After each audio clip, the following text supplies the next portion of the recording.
नया संसद भवन मिल रहा है, ये तो आपको भी पता लग गया, लेकिन आपके मन में भी सवाल वही होगा जो नई बिल्डिंग को देखते ही आता है कि अब पुराने का क्या होगा, वहां क्या चलेगा। तो सुनिए, संसद से जुड़े कुछ काम पुराने भवन में होते रहेंगे, उसका यूटिलाइज करेंगे उसको। ये इमारत देश की धरोहर है, इसलिए एक हिस्से को म्यूजियम के रूप में तब्दील किया जाएगा ताकि कोई भी आजाद भारत के इतिहास को समेटे इस शानदार इमारत को देख सके।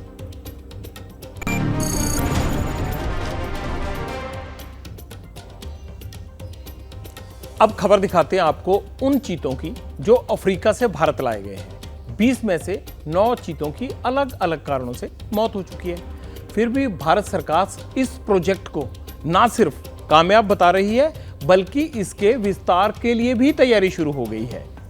भारत सरकार विदेशी चीतों की एक और दुनिया बसाने जा रही है, और वो भी मध्य प्रदेश में ही। इस बार इनका ठिकाना कहाँ होगा? कूनो नहीं होगा इनका ठिकाना। इनके लिए नई जगह मुकर्रर की गई है, Gandhi Sagar wild life sanctuary.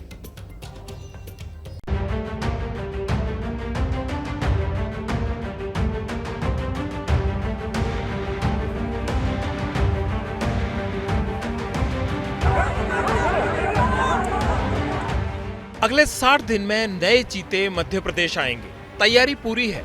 Gandhi Sagar में चीता प्रोजेक्ट भी एक्टिव हो गया है, लेकिन जितनी तेजी से काम हो रहा है, उतनी तेजी से विरोध के अंगारे भी धधक रहे हैं। गांधी सागर के रावलकुंडी गांव के लोग सड़कों पर हैं। हंगामा हो रहा है। हंगामा 4 सितंबर को भी हुआ था, तब बीजेपी की जन आशीर्वाद यात्रा जब गांव से गुजरी थी। खूब पत्थर चले थे। अब फिर हंगामा हो रहा है, लेकिन क्यों?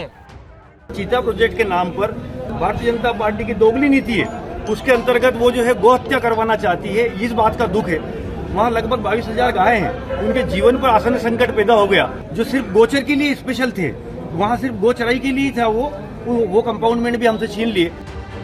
गंगा सागर में चीतों के लिए नए घर तैयार किए जा रहे हैं, क्योंकि कूनो नेशनल पार्क में 20 चीतों को ही रखने की क्षमता है।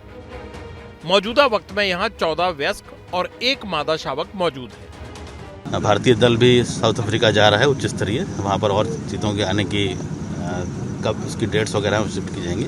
और बाकी गांधी सागर का क्षेत्र है, उसमें भी लगभग हमारी तैयारियां पूर्ण है। नवंबर के लास्ट तक हमारी तैयारियां पूरी हो जाएंगी, और उसके बाद किस प्रकार से बाहर के चीतों को हम लाने के टाइम टेबल फिक्स होगा, उसके हिसाब से वहाँ भी लाए जाएंगे। ये सतत प्रक्रिया है, चलती रहेगी।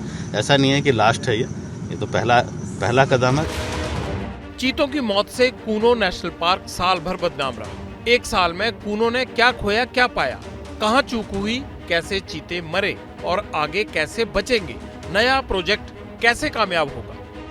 हमारे सामने जो बड़ी समस्या रहेंगी, उसमें नंबर 1 समस्या रहेगी चीते से चीते की इनफाइटिंग की, जिसके लिए फॉरेस्ट ऑफिसर्स को तैयार रहना चाहिए। चीते की फाइटिंग पैंथर से, वो एक समस्या रहेगी। और तीसरी पोचिंग की एक समस्या रहेगी। ये तीनों समस्याओं से यदि निराकरण कर दिया जाता है तो ये एक बहुत ही सफल प्रोजेक्ट होगा। चैलेंज बड़े हैं नए चीतों की राह में। उधर कूनो नेशनल पार्क में जश्न है।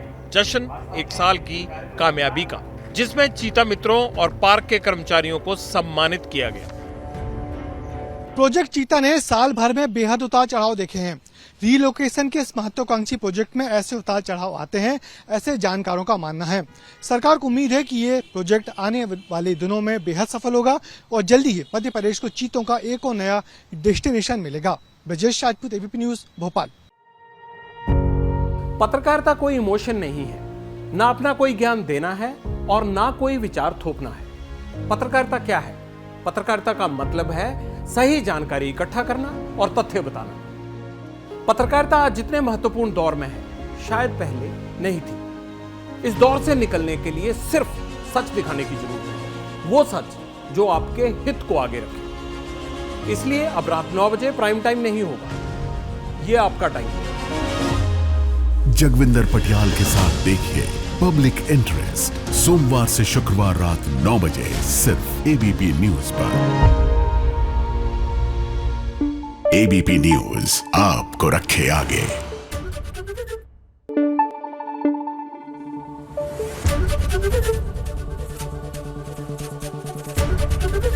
एबीपी न्यूज आपको रखे आगे।